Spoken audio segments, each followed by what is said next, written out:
apples and oranges, or if I want to be fancy, apples and tangerines. What is up, guys, and welcome to another episode of the Skid Reviews, and we're going to be talking about Spider-Man Homecoming.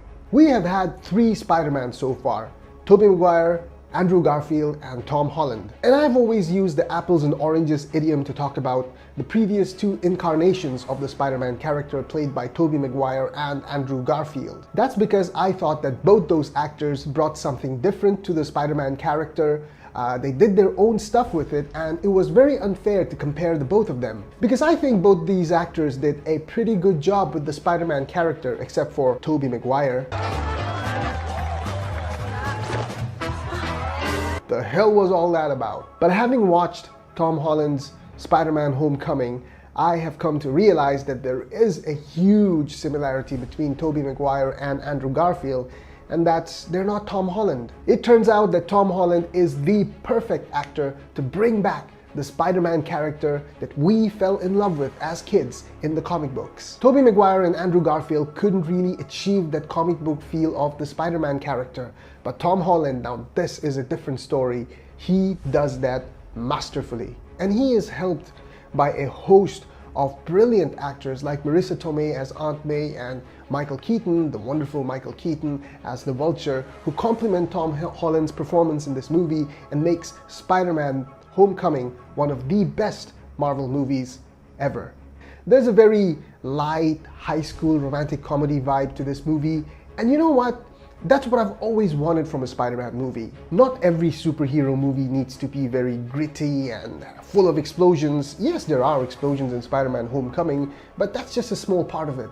Spider-Man Homecoming is more about the personal connection that you form with Peter Parker or Tom Holland or any of the other characters in this movie, and that's what makes Spider-Man Homecoming so unique from the other superhero movies that have come out in the past, and it makes it special. It's not a perfect movie, but it's the best incarnation of this beloved character that we've seen so far. Now, having said that, let's get straight into the review of Spider-Man Homecoming. It's so good. The foremost appeal of superhero films has always been that they cater to our inner child and serve the connection we first developed with these masked superheroes as kids. Spider-Man Homecoming delightfully acknowledges this fact. This, combined with the warmth and heart shown in the movie, makes Spider-Man Homecoming one of the best offerings that the Marvel Cinematic Universe has dished out. This film isn't strictly an origin story. There's no radioactive spider bite, no wow I can lift a car now moment. This is about a young man figuring out what to do with the power he's already acquired, while still being a teenager. While Tobey Maguire and Andrew Garfield portrayed older incarnations of Peter Parker, Tom Holland portrays him as a 15-year-old. Some of the best Spider-Man comic books were set in his high school years, and Tom Holland nails his performance as the awkward teenage superhero. He's nerdy, he's awkward, he's shy, he goes through all the teenage rites of passage just with the added burden of spider powers. Holland manages to handle the action, drama, and comedy masterfully. It's light and breezy and perhaps a little throwaway at times, of course, but it's also dizzyingly entertaining. Then there's Michael Keaton, who is as magnificent as always in this movie. Keaton plays the Vulture, who is a mess of prickly contradictions, only some of which seem intentional. His criminality, his rage, and perhaps his madness have been stoked by class resentment, and Keaton, with his white-hot menace and narrowing eyes, makes him a memorably angry man.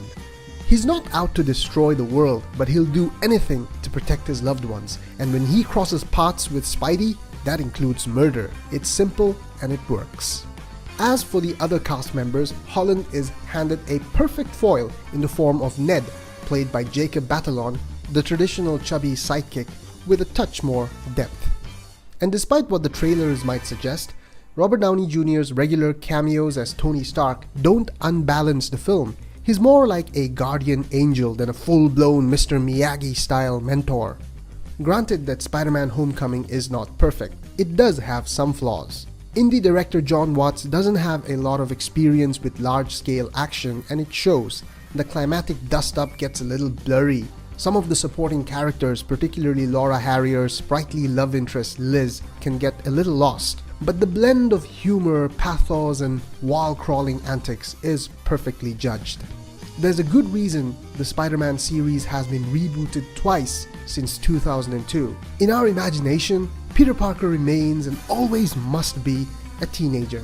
Even though a good actor can fake that youthfulness well into his 20s, both Tobey Maguire and Andrew Garfield pulled it off pretty convincingly.